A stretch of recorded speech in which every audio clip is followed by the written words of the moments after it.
La información que pasa por ECO está en ecoya.com.ar. Ecoya.com.ar. Conectate con nosotros. Facebook.com/Ecomedios 1220.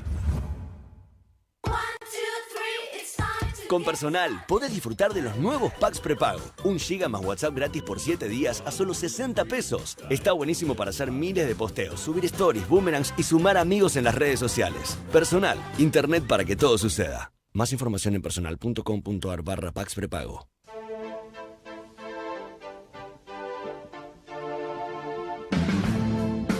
Al derecho y al revés. Las dos caras de la realidad. El yin y el yang de los temas actuales.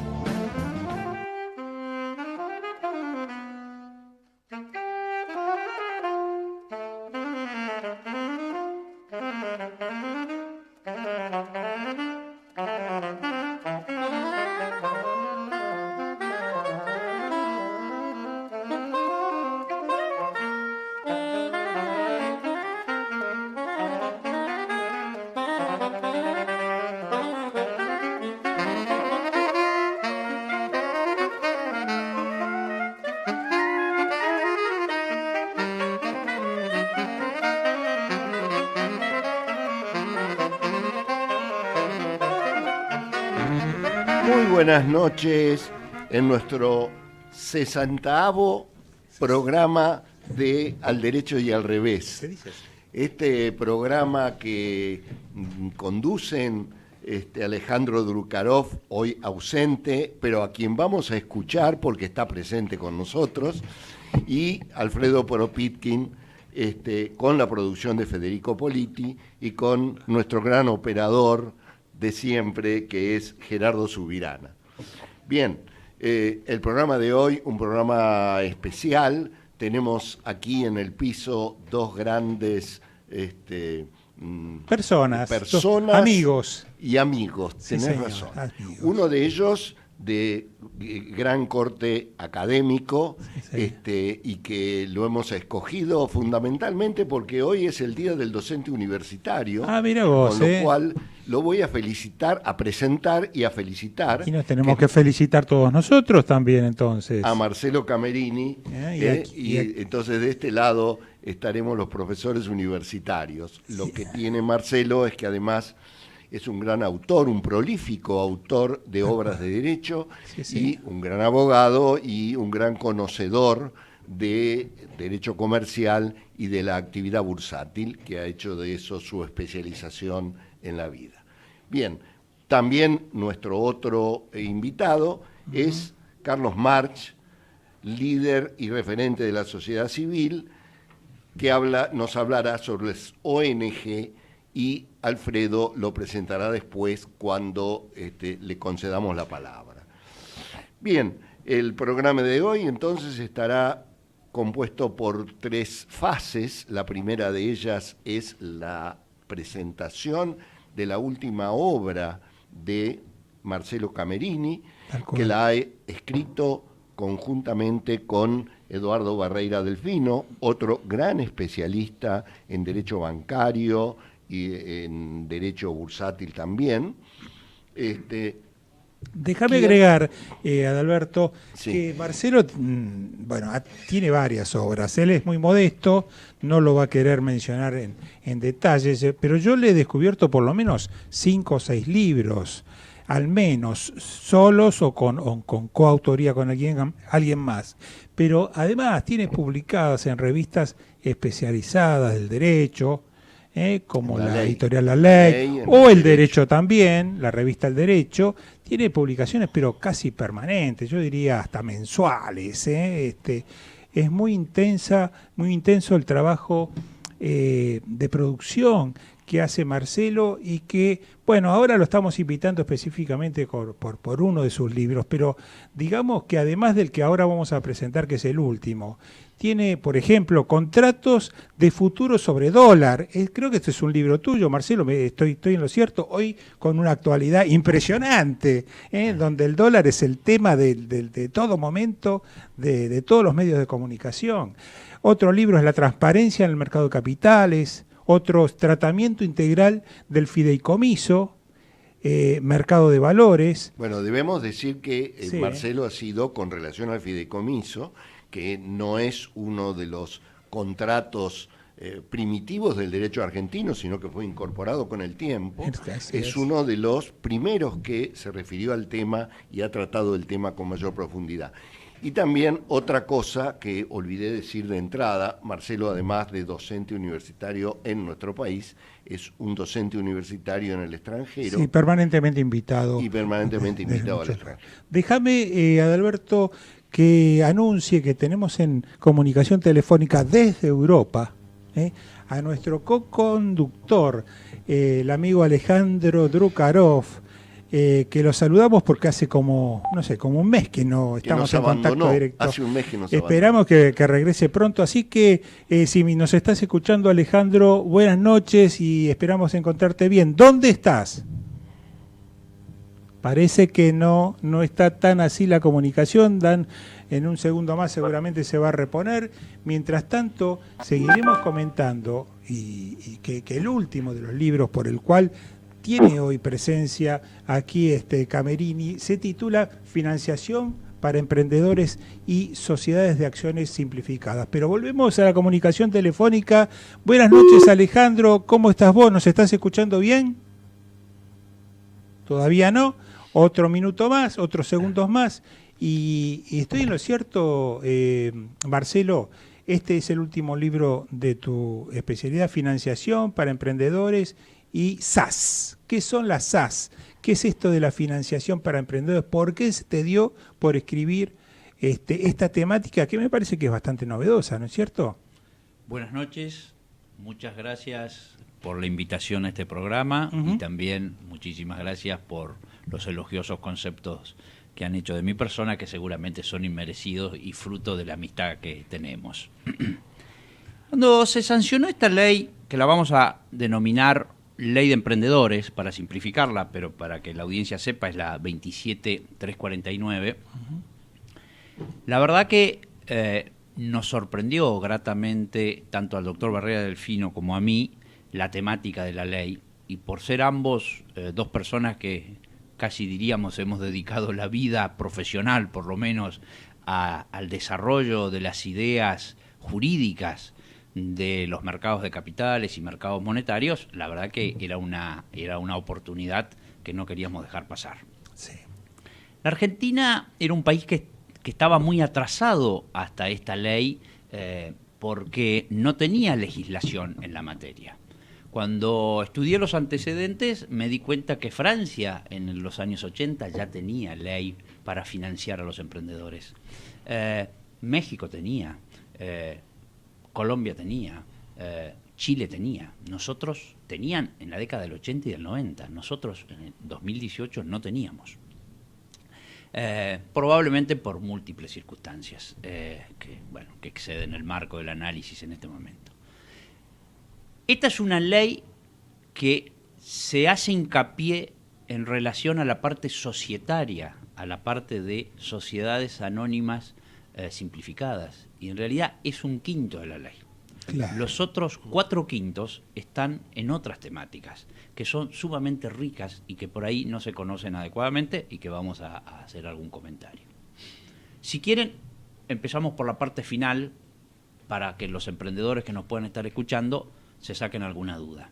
Seguro. Lo que hace esta ley en el aspecto del derecho societario es simplificar la estructura jurídica para poder, primero, alcanzar una sociedad anónima simplificada y, por otro lado, para funcionar simplificadamente. ¿Por qué digo que para alcanzar? Bueno, porque el compromiso que hay es que en 24 horas se inscriba la sociedad, se obtenga la quit y se obtenga una cuenta bancaria en 24 horas. Eso sí se sigue las características de estatutos típicos que prevén los registros públicos de comercio en la capital, la Inspección General de Perdón, Justicia. Marcelo, ¿esto ya está en funcionamiento? Absolutamente. ¿Se sabe si se han inscrito de algún número determinado de estas sociedades? Muchas se han inscrito. Yo no tengo la precisión del número porque no he consultado o sea que en la registro. práctica ha dado resultados, ha dado frutos. Está dando resultados. Ah, mira qué bien. Y está dando resultados. Tal vez no en 24 horas, pero posiblemente en 5 o 6 días el emprendedor tiene toda la herramienta legal puesta en la calle. Y sin hacer demasiados trámites, sin movilizarse mucho. Muy poco trámite porque casi todo se hace vía online. Porque además este tipo de sociedades llevan los libros en forma online. Es decir, en soporte magnético. Sí, son registros informáticos. Registros informáticos. Admitidos dentro de la estructura de la ley. Exactamente. ¿Y esto cómo engarza con lo que son los tipos societarios existentes antes de ahora? Bueno, engarza de esta manera. La SAS tiene un ordenamiento jurídico propio que le da la ley. Sí. Pero dice la propia ley, la ley de emprendedores, como hemos dicho que la vamos a llamar, que supletoriamente se aplica la ley 19.550. Entonces, todo lo que tiene que ser el funcionamiento de la SAS está en la ley, pero si hay un vacío, se interpreta por aplicación supletoria. Pero quiero decir algo que para mí es muy importante. A ver. Yo soy de los que creo que esta simplificación en la estructura societaria de creación de sociedades no ha venido a ser, ¿no es cierto?, una suerte de capite diminutio de la ley madre, la 19.550, sino por el contrario, ha venido a ser la primera avanzada de una reforma que va a venir después en la ley madre. Mira. Porque mucha gente cree que esta ley con el tiempo va a desaparecer porque va a ser fagocitada por la ley madre. Y yo no creo eso, yo creo al revés, que esto es un primer avance en el tema de desacralizar algunos institutos jurídicos, modernizar todo lo que tenga que ver con el llamado a asamblea, con la notificación a los accionistas, el edicto, la publicación del edicto, el costo. Hoy el mundo va por otro lado. Los libros en papel. Las anotaciones en lápiz. ¿Quién no ha perdido un libro de sociedades en un taxi? Valga la ironía. Entonces, me da la impresión que es al revés de lo que se cree. Ahora, a mí me parece que esto es la punta de lanza para posteriormente la reforma de la ley madre. Marcelo, ¿hay alguna crítica por esto del derecho y el revés que nosotros no debemos olvidar? No, para nada. En cuanto a la sociedad anónima simplificada, no tiene control de la Inspección General de Justicia. O sea, los organismos de control están afuera de esta de la vida de la sociedad. ¿Cuál es tu opinión? ¿Esto es bueno? ¿Esto es malo? Y además se dice que es una sociedad personalista, más parecida a una sociedad de responsabilidad limitada. Yo creo que está muy bien que sea una sociedad de responsabilidad limitada, porque obviamente una sociedad por acciones es un patrimonio afuera del patrimonio del dueño, que hoy día puede ser una sola persona, pero ¿cómo es esta historia de que lo que hasta ahora siempre ha estado controlado de alguna manera por el Estado mediante la Inspección General de Justicia o las direcciones de personas jurídicas, en teoría, ya no lo está? En teoría. Bueno, hagamos una distinción. El verdadero control estatal de las sociedades está dado cuando la sociedad está en el artículo 299 de la ley. Bien, ese es el verdadero control o interés público que tiene el Estado. Explícale a los oyentes. Son sociedades que tienen determinadas características, puedo señalar rápidamente 3. Unas son las sociedades que ingresan al régimen de oferta pública, otras son sociedades que tienen un determinado capital social en cuanto al monto, otras mayor a los comunes, exactamente, otras son las sociedades de ahorro y préstamo, etcétera, etcétera. Correcto. Son los incisos que prevé el 299. O sea, esas son controladas, las restantes es un control muy relativo. Más que controlada, podríamos decir que tienen interés público y entonces tienen un contralor legal, ¿no es cierto?, más intensivo. Ahora, yo pregunto, ¿cuántas sociedades hay en el 299? Vamos a dar cualquier número, ¿10% de las actuales sociedades anónimas? Sí. Ni creo. Pero Menos, no importa, demos el 10. Sí. El otro 90 tiene un control mínimo, que es el mismo control que va a tener una SAS. Correcto. Lo que pasa es que la SAS viene a romper paradigmas, y en la rotura de paradigmas creemos que realmente el Estado se desentiende del Contralor. Sí. Y hay toda una discusión, además, si el Registro Público de Comercio es un organismo de contralor, ¿no es cierto?, en el sentido de oportunidad, mérito y conveniencia, o simplemente hace control de legalidad. Toda una discusión que se dio en la década del 90 y en la década del 2000 en la Argentina, que la vamos a dar por superada acá. Yo creo que acá hay un cambio paradigmático, y ese cambio paradigmático hace que empiecen a surgir cuestionamientos que para mí no tienen sentido. Otra cuestión. Nos pasamos durante 30 años discutiendo cuál debería ser la cifra de capital mínimo en una sociedad. Esto lo rompe, pone 2 salarios mínimo vital y móvil. ¿Por qué? Porque para quien se inicia es una discusión sobre el sexo de los ángeles, el monto del capital. El capital tiene que ser nada porque no tiene plata para el emprendimiento y necesita fondearse, y después, el día de mañana, se ajustará el capital en la medida que haya patrimonio. Pero acá una pregunta, Marcelo. Vos decís que esta ley nueva, donde están incluidas las SAS, tiene una parte de financiación o búsqueda de financiamiento para justamente los emprendedores que acometen nuevas actividades, y por otro lado la forma societaria y demás. ¿Cómo está dado eso? ¿De qué manera, digamos, se consigue ese posible financiamiento? Muy buena tu pregunta. Mirá, hay 2 capítulos que son diferentes pero muy interesantes. Uno que vamos a definir el capítulo privado y otro vamos a definirlo como el capítulo público de la ley. En el capítulo privado vos tenés lo que se conoce como crowdfunding.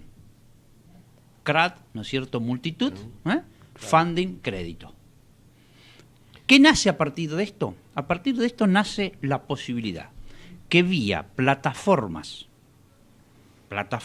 de financiamiento, que son como consecuencia de esto, haya cantidad de inversores que destinen parte de sus ahorros a esas plataformas, y esas plataformas electrónicamente financian a proyectos, ahí está, ¿no es cierto?, Alejandro, de emprendedores. Me das un segundo, que aquí tenemos, parece ser, esta vez dicen que la tercera es la vencida. Tenemos a Alejandro Drukarov en el teléfono y te saludamos, Alejandro. ¿Estás allí en la línea? Hola, hola. Alfredo, esto es una conspiración para impedir que nos comuniquemos. Ajá. Algo de eso debe haber, pero bueno, pero nosotros perseveramos y al final lo hemos logrado. Yo no te estoy escuchando demasiado bien. Quizás Alberto te escucha mejor, así que con él vas a conversar en este momento. Bueno, ¿nos has escuchado una parte, Alejandro? Bueno, un abrazo. Nos has escuchado, bueno. Te escuchamos a vos ahora. Bueno, primero un abrazo para todos en la mesa. La verdad que los extraño, ya la semana que viene voy a estar reincorporado. Y creo que la idea era transmitir muy brevemente cómo se viven estos días tan intensos y en cierta medida también angustiantes y preocupantes desde afuera, ¿no? Sí, así es. Uno desde afuera tiene una vida un poco menos comprometida. Tenemos algunos problemas de transmisión. Al mismo tiempo, quizás de mayor dificultad para entender cómo nuestro país puede recurrentemente volver a rebotar de crisis en crisis. Un poco la primera sensación. Danos una impronta de cuál es la visión que tenés desde allí. Y decinos, Alejandro, ¿dónde estás en este momento? Yo estoy en París de hace 2 días, pero estuve antes en Estocolmo unos días y estuve antes en Londres. La verdad es que sociedades que, a pesar de tener, en particular, Londres después del Brexit, Inglaterra después del Brexit, Francia con una situación bien social muy intensa, huelgas de hace unos cuantos días, sin embargo la forma de tramitar los problemas, de sustanciarlos, de llevarlos adelante, es tan diferente, pero tan diferente a la nuestra, que a uno le llama poderosamente la atención. Cierto que son sociedades con culturas distintas, historias distintas, situaciones diferentes, pero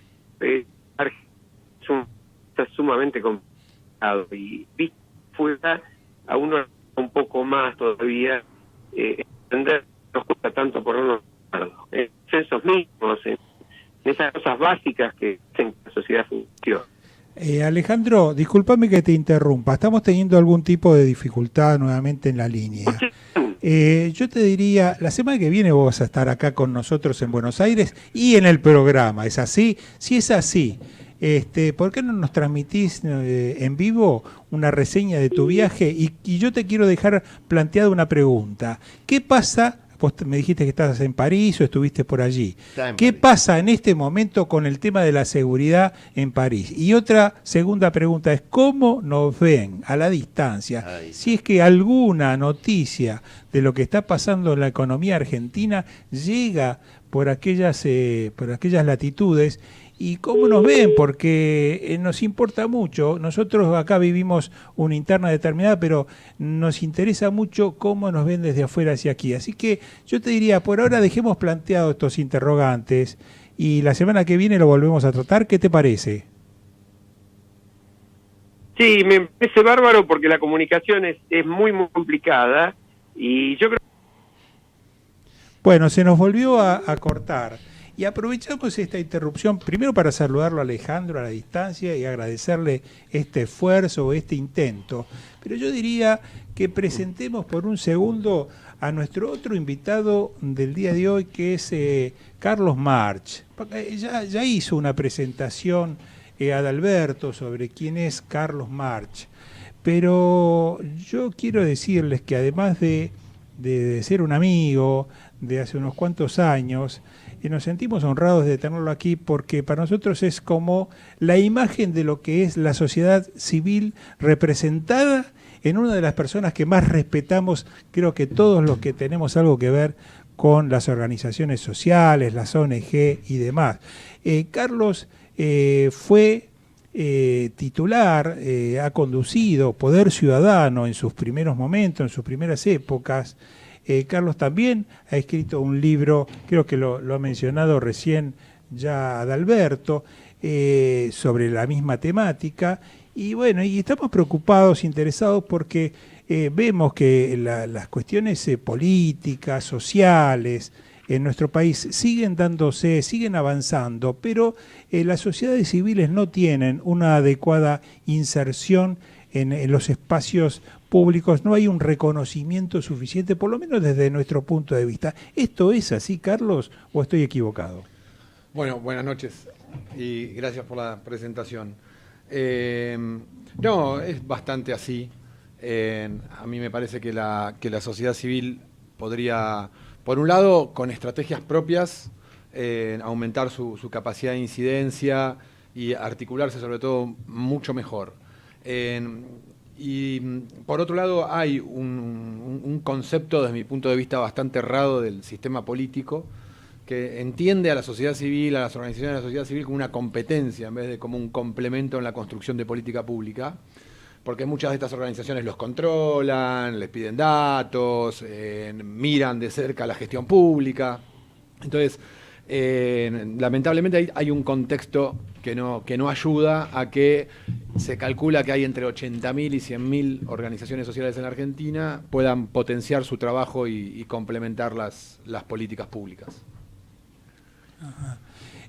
Carlos, yo creo que algo que nos está pasando, que creo vos ya lo mencionaste en alguna que otra oportunidad.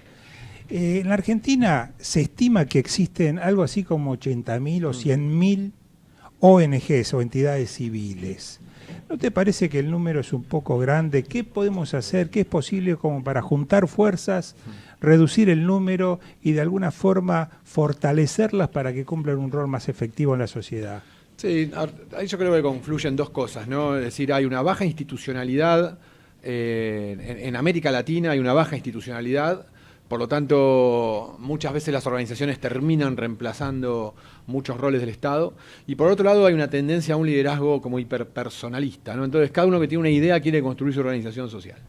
Entonces, sí, yo creo que hay una excesiva cantidad de organizaciones sociales en Argentina. Hay básicamente 3 figuras jurídicas por las cuales se pueden constituir estas organizaciones sin fines de lucro, que son las fundaciones, las asociaciones civiles y las simples asociaciones. Las simples asociaciones sería una figura que permitiría, bien legislada, en regularizar a casi el 90% de las organizaciones sociales. ¿Y está bien legislada? Y está pésimamente legislada porque lamentablemente, de vuelta, el poder político, como siente que es una competencia la organización social, no ha legislado en como se debe, y la verdad que perjudica a las organizaciones de base. Es decir, un comedor comunitario, y en Argentina no tiene personería jurídica, no puede recibir donaciones de manera legal, no puede entrar en el sistema de grabación impositiva, no puede abrir una cuenta bancaria. Y este gobierno, donde hay mucha gente que proviene de las organizaciones sociales, sí, los famosos piletones y... y funcionarios. María Eugenia Vidal fue directora ejecutiva del Grupo Sofía. Laura Alonso. Laura Alonso, Poder Ciudadano. Marcos Peña fue voluntario de CIPEC y de Poder Ciudadano. Mira vos. Intendentes como Nico Ducoté, fue uno de los creadores de CIPEC. ¿Y qué actitud tienen ahora que forman parte del gobierno? ¿Apoyan o no tanto a la...? Yo creo que han tenido una buena intención. Con Marcos Peña se armó un grupo para promover justamente todo un desarrollo de mejorar el marco legal, fiscal, incluso laboral, pero también se choca contra una cultura política que trasciende la intención de alguna persona y también choca con digamos, un sistema burocrático que no entiende tampoco la lógica de las organizaciones sociales. Entonces está muy trabado todo el tema de mejora. Lo que yo veo es esto, dentro de los partidos políticos, y esto no es para ir en desmedro de la existencia de los partidos políticos, porque ha sido durante muchísimos años la forma de expresarse en la sociedad, y está institucionalizado en nuestra organización. El que entra al partido político entra dentro de una profesión. Y entra dentro de una profesión donde lo toma como medio de vida. Acá veo la gran diferencia, y la valoro, de la persona que entra a una de estas organizaciones. Lo hace por solidaridad, lo hace por deseo de ayudar a la sociedad, y no para enriquecerse, no para vivir, diríamos, ¿no? Algunos se enriquecen, otros no. No todos son deshonestos. Pero digo... esta es una gran diferencia. Y por otro lado me encuentro la problemática de que el Estado es el que banca a los partidos políticos. El Estado es el que le da por los votos que tiene determinados fondos y esos fondos son manejados por quien maneja el partido político. Sus pequeñas unidades, grandes o como fuera. Sí. ¿Cómo es el tema de la... ¿Cómo funciona la ONG? ¿Cómo hace para subsistir? ¿Cómo se financia? El financiamiento de las organizaciones sociales proviene de tres grandes líneas, digamos. Lo que es la filantropía local, a través de donaciones individuales o de fundaciones empresarias, que donan, por lo general, a agendas llamadas blandas, ¿no? En agendas como cultura, educación, juventud, agendas que no ponen al actor que dona en conflicto con el Estado. Después tenés todo el paquete de donación de la cooperación internacional a través de embajadas y a través de fundaciones internacionales que financian la agenda dura, financian la agenda en donde confrontás con el Estado en materia de control, transparencia, derechos humanos, restablecimiento de derechos, etc. Claro. Y después tenés un tercer foco de financiamiento que son los subsidios del propio Estado o de los estados, porque están los subsidios a tres niveles, ¿no? Nacional, provincial y municipales, y ahí hay una absoluta discrecionalidad que ningún gobierno ha intentado ponerle claridad ni criterios. Regularlo, darle transparencia, porque la pregunta es esta, y lo veo, y va a ser una pregunta que queda para Marcelo para la segunda parte del programa. Sabemos que los financiamientos de los emprendedores, y Marcelo nos hablará de la creación de un fondo, los financiamientos que hacen los privados obtienen una desgravación, ¿no?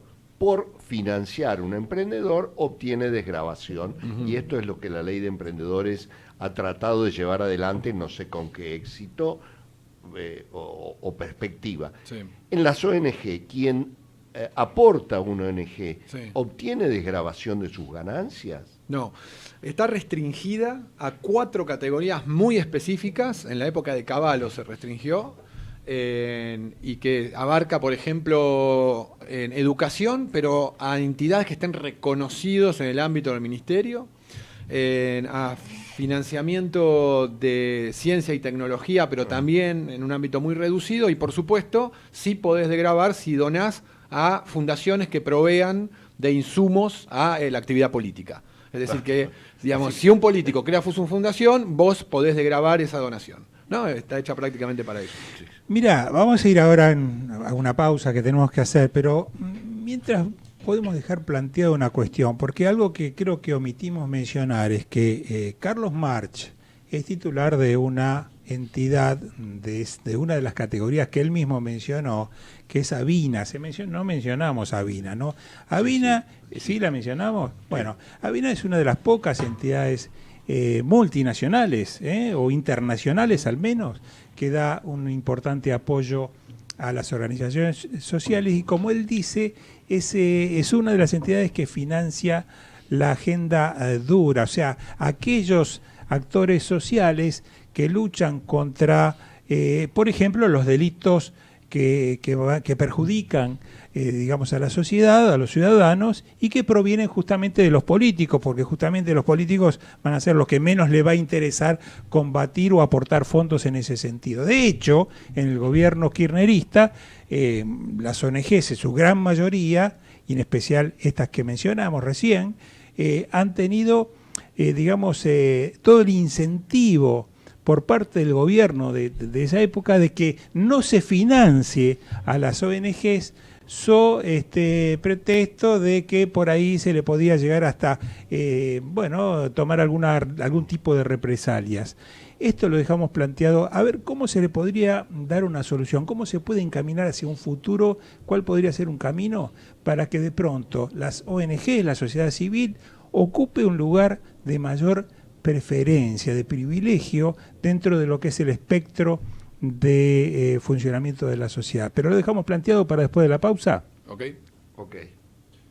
Ecomedios.com AM1220. Estamos con vos.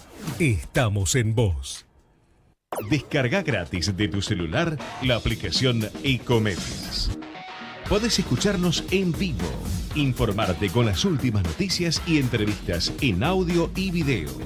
Búscala y bajate la aplicación Ecomedios.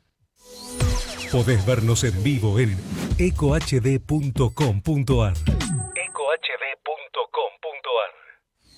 Conectate con nosotros. Contestador 5-254-2353.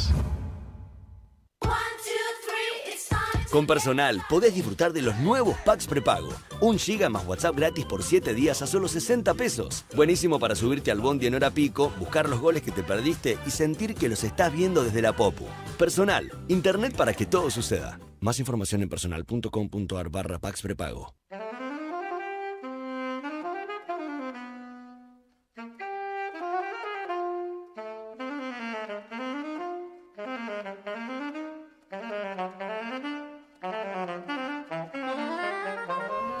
Bueno, estamos de nuevo en el aire y habíamos dejado planteada una pregunta para Carlos March, de Avina, quien, nos va a ilustrar un poquito, decir cómo buscar caminos para que las ONGs ocupen el lugar que verdaderamente debieran tener en el espectro de la sociedad.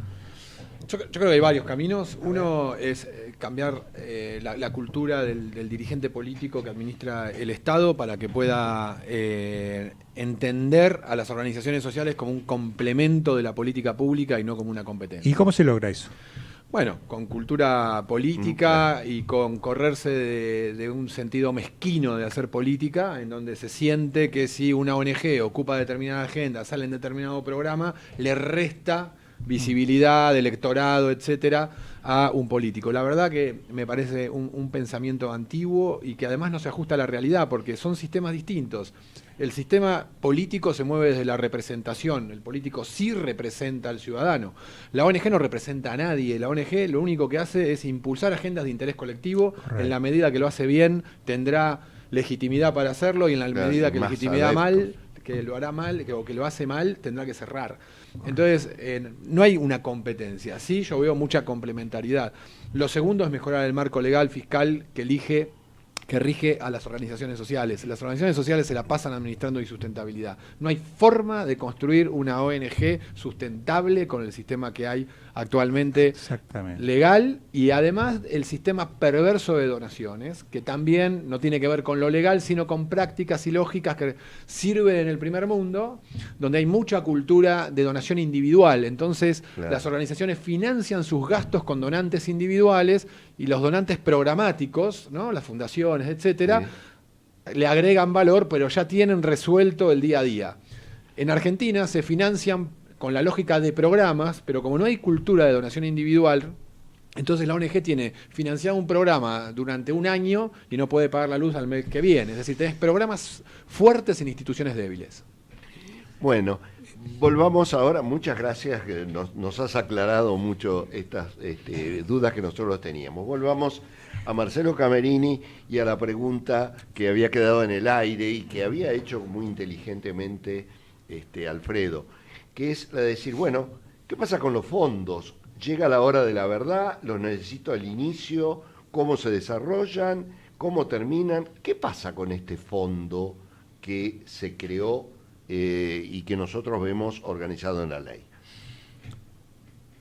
Antes de llegar a los fondos, vamos a explicar una suerte de que podríamos denominar de camino crítico si fuéramos ingenieros, pero como no lo somos nosotros, por lo menos vamos a hablar del camino de la felicidad. Hay alguien que tiene una idea. Eso es un emprendedor potencial.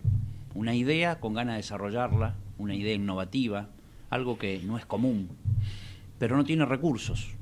Correcto. Cuando esa idea empieza a fructificar en una pequeña estructura, eso es una startup. Es idea más crecimiento. Pero esa startup necesita capitales intensivos, sobre todo en lo que son las startups tecnológicas.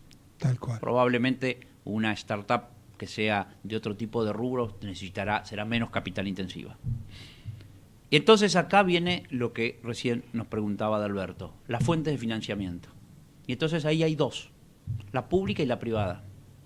Como concepto es el crowdfunding, que ya lo expliqué.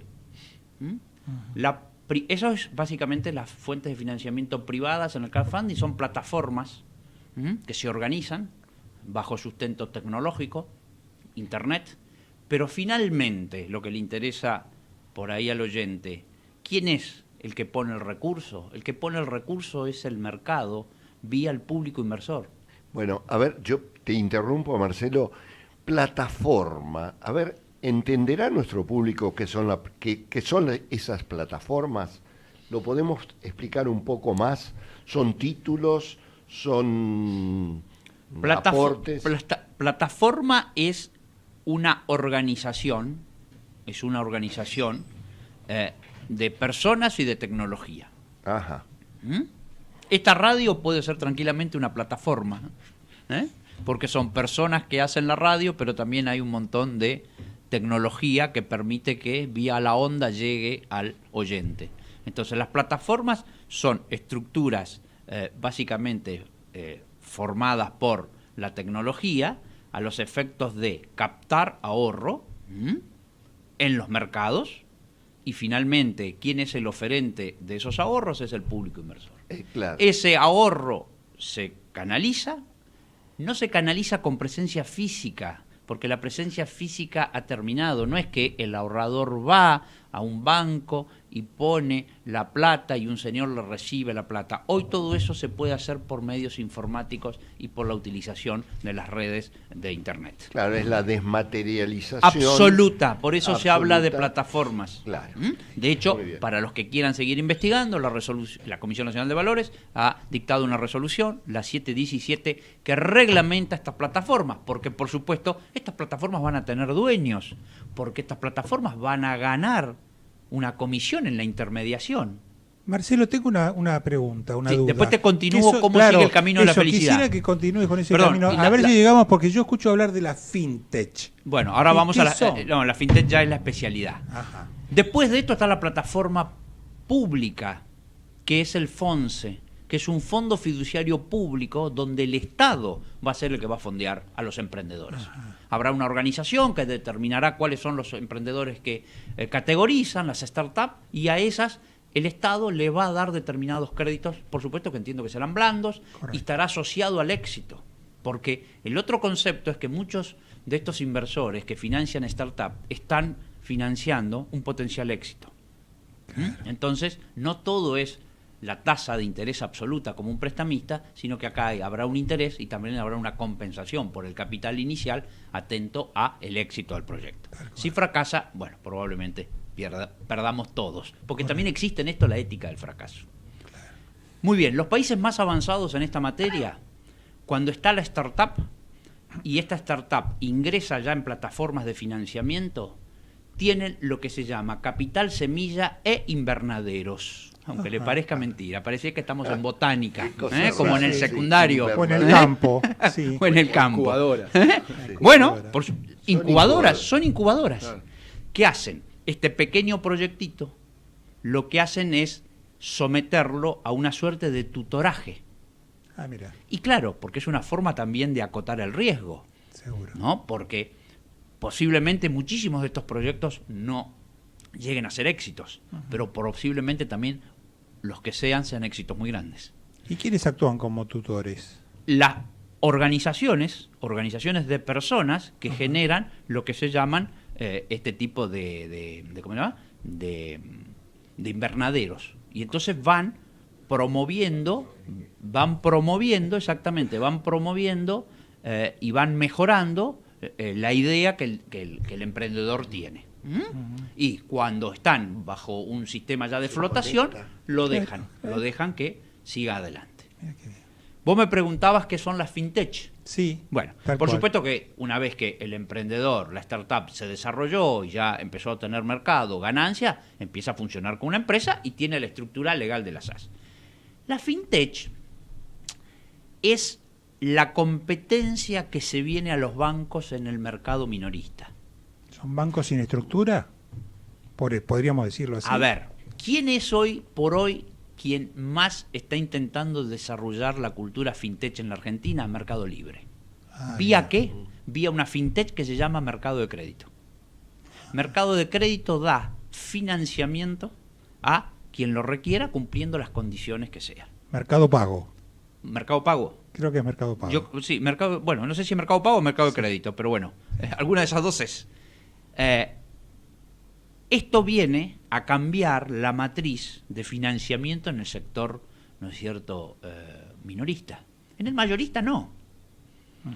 Y viene a cambiar todo el funcionamiento del sector bancario y de intermediación, ¿no es cierto?, en el sector minorista. O sea, perdóname para aclarar un poquitito más. Quiere decir que antes iba al banco. Hablaba con el gerente, hablaba con el dueño del banco, buscaba sus conexiones para obtener el crédito. Ahora tiene otro lugar a quien recurrir, explicar cuál es su proyecto, convencerlo de su proyecto y obtener financiación. Sí, porque esto no solamente está orientado a las startups, esto está orientado masivamente al público. O sea, no tenés que ser una startup para calificar para obtener un crédito fintech, dentro de una estructura fintech.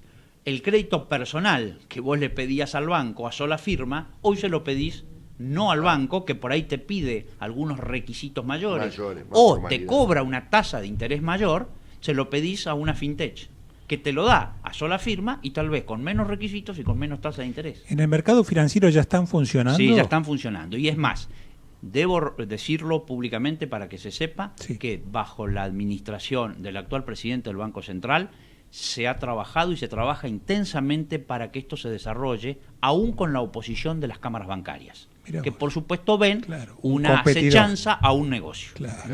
Pero esto es lo que viene porque además esto se puede obtener todo electrónicamente, sin presencia física de la persona que solicita. Se sienta en su PC, ingresa al sitio, solicita el préstamo, se le pedirá la información que sea que tenga establecida, esa información se manda escaneada al sitio, el sitio concede el préstamo y directamente el sitio transfiere a la cuenta del señor en el banco, porque hoy la bancarización es obligatoria. Tal cual. Con lo cual, desde su casa, usted tiene en 24 horas, 48 horas el préstamo otorgado y en ejecución. Mirá qué interesante que encontramos de pronto vinculaciones, sin quererlo, ¿no? entre las actividades de los dos invitados del día de hoy. Claro. La sociedad civil, de alguna manera colaborando o prestando algún tipo de apoyo a los nuevos startups o innovadores o emprendedores que acometen nuevas actividades, y todo esto viene, digamos, con un resultado que se irá seguramente potenciando con el tiempo. Esperemos que en ese,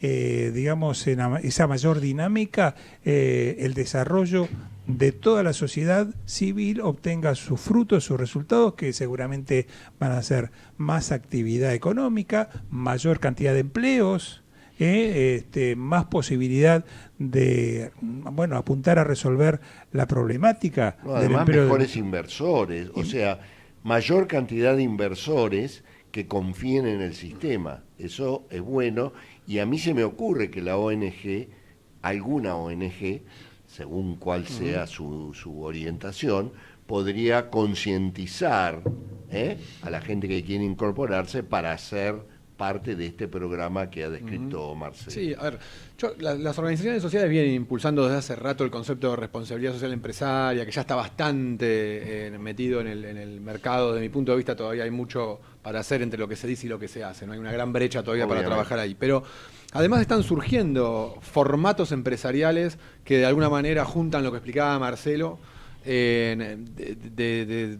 digamos, de estos formatos con fines de lucro que cruzan con un impacto social positivo, ¿no? Es decir, el formato de empresa social, ¿no? Donde una ONG puede crear una empresa social y todo lo que produce esa empresa, que es con fines de lucro, es invertido en la misión de la organización social, o lo que se conoce ahora como empresas B.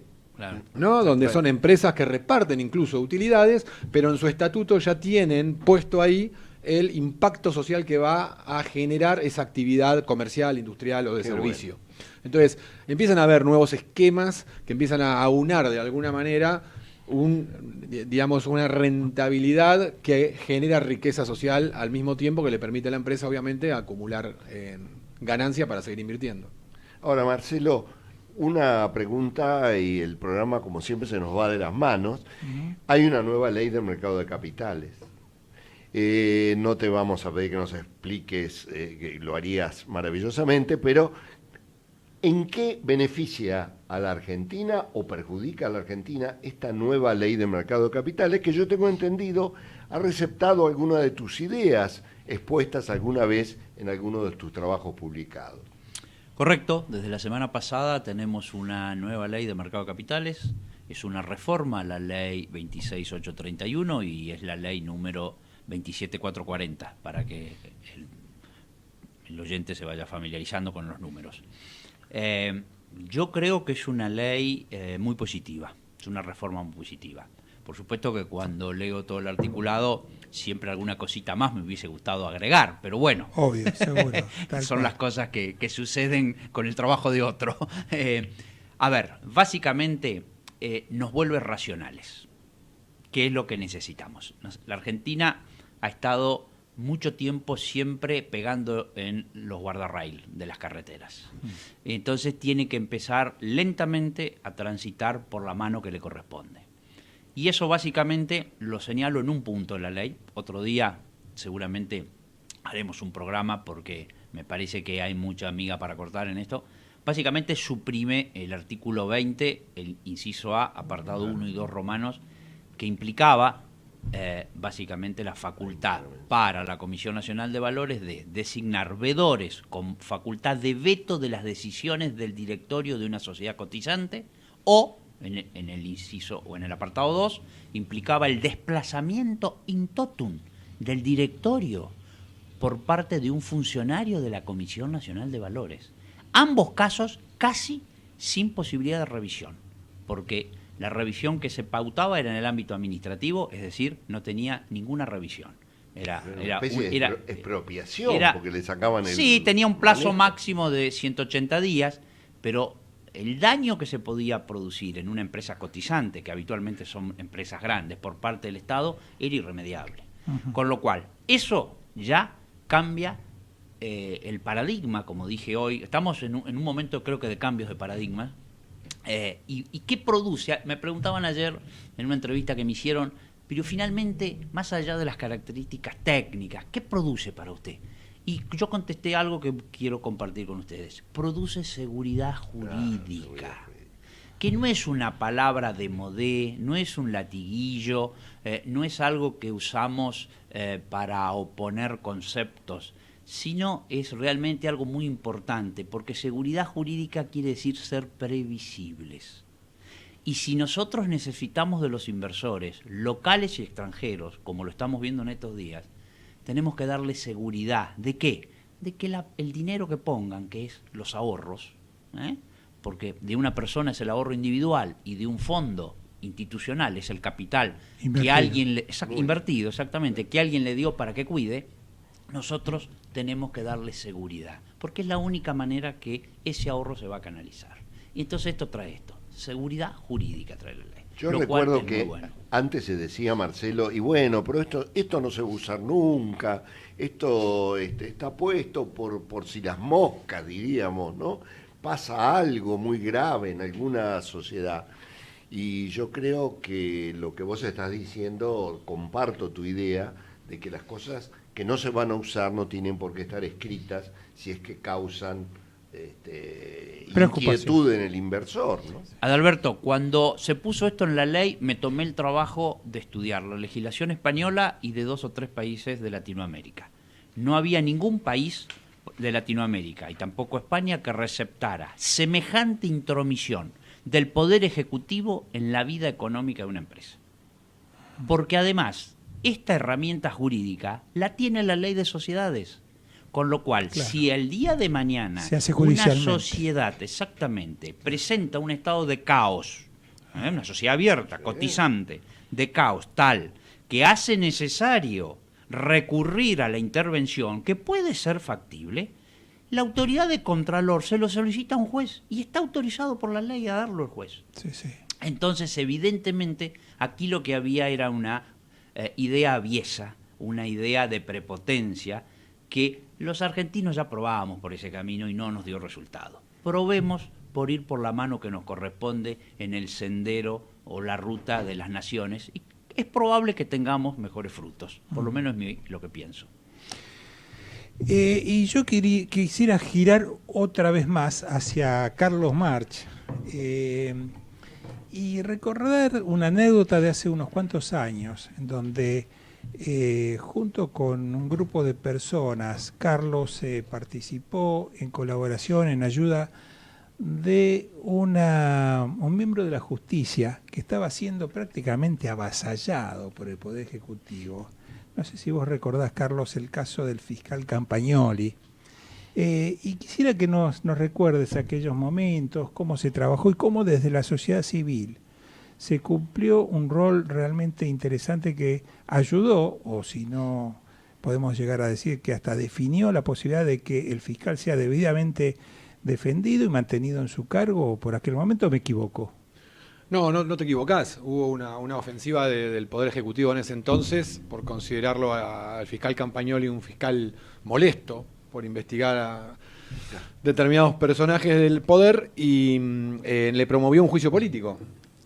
Que incluso se constituyó el tribunal para avanzar con ese juicio, y eso generó una gran movilización de la sociedad civil. Y acá estaban hablando recién de la tecnología aplicada a las finanzas. Podemos hablar perfectamente de la tecnología aplicada a la participación ciudadana con la página, exacto, change.org, donde cualquier ciudadano puede elevar una petición, y una ciudadana, se elevaron 2 peticiones ahí. Una ciudadana elevó una petición para que se suspendiera el juicio político, que juntó como 300.000 firmas, y después impulsó otra petición para declararlo a Campagnoli ciudadano ilustre de la ciudad de Buenos Aires. Y el día que se estaba presentando las 100.000 firmas que se juntaron en un mes, la legislatura sancionaba la ley donde se lo declaró ciudadano ilustre, o relevante. Como bueno, yo voy a decir una infidencia que seguramente Carlos no le va a gustar nada que lo mencione, pero cuando se lo declara ciudadano ilustre al fiscal Campagnoli, ese día hubo que preparar un detalle minucioso o un detalle de su trayectoria para justificar esa designación. ¿Y saben ustedes quién fue la persona que preparó semejante trabajo? Fue nada más ni nada menos que fuiste vos. Sí. Carlos March, aquí a mi derecha, que realmente elaboró un análisis de la trayectoria de Campagnoli con pelos y señales y detalle tal de que prácticamente por sí solo caía por su propio peso la designación de ciudadano ilustre, que por supuesto recibió el apoyo de la mayor parte de la ciudadanía, y eso permitió, digamos, que el Poder Ejecutivo de aquel momento, que era el que arremetía contra Campagnoli, desistiera de aquella loca idea, ¿no es cierto? Sí, porque lo importante, más allá de cómo se llame la persona involucrada, fue Campagnoli en esta ocasión, después hubo 2 jueces previsionales que también se los quiso, dos camaristas que se los quiso llevar a juicio político porque concedían los amparos que presentaban los jubilados para acelerar los ajustes jubilatorios. Entonces, me parece que es bárbaro que la ciudadanía reaccione y se manifieste cuando hay avasallamiento de un poder sobre otro, ¿no? De restablecer el sistema republicano desde la participación ciudadana. ¿Cómo ves el tema de la transparencia antes, o sea, durante los últimos 10, 15 años, y cómo lo ves hacia el futuro? No, yo lo veo mal, porque la corrupción no es un problema de quien esté de turno en el gobierno, la corrupción es un problema estructural, y yo no veo realmente cambios estructurales para que en Argentina cambien las cosas. El sistema político está totalmente cruzado por la corrupción y por el delito organizado. El sistema político, más allá de los partidos, tardó 32 años en la democracia para darnos una ley básica como la ley de acceso a la información pública. Hace 1 año y medio que Argentina tiene ley de acceso a la información pública. ¿Y notás que la justicia está virando, está teniendo algún cambio en este sentido como para ayudar a la sociedad? No, tampoco. No creo que desde sus prácticas estructurales el sistema judicial esté cambiando algo.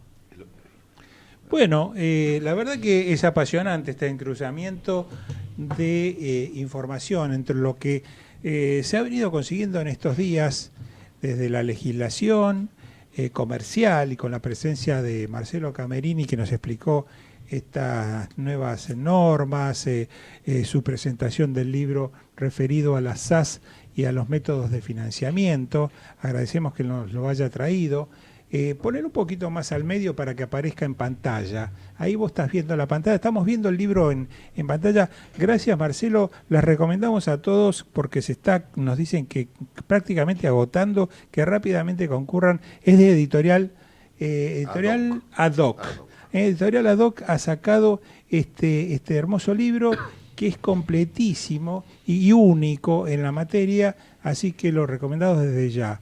Y también agradecemos muchísimo la presencia de Carlos Marx, porque prácticamente el tema de las sociedades civiles, mejor dicho, la problemática que sufre la sociedad civil, las organizaciones sociales, su nucleamiento, su funcionamiento, no están recibiendo el incentivo y el apoyo necesario, y esto es algo que creo que desde este modesto micrófono tenemos que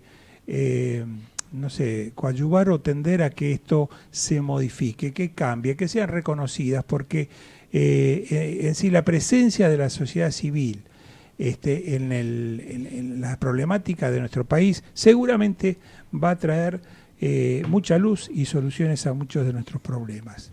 Así que les agradecemos. Bueno, les agradecemos la presencia, la escucha que nos han hecho y anunciamos a los que van a continuar con esta radio, que son programa Voces y Memorias con Hernán Dobri. Muy bien. Muchas gracias y hasta el martes próximo. Muchas gracias. Gracias a ustedes. Muchas gracias. Buenas noches.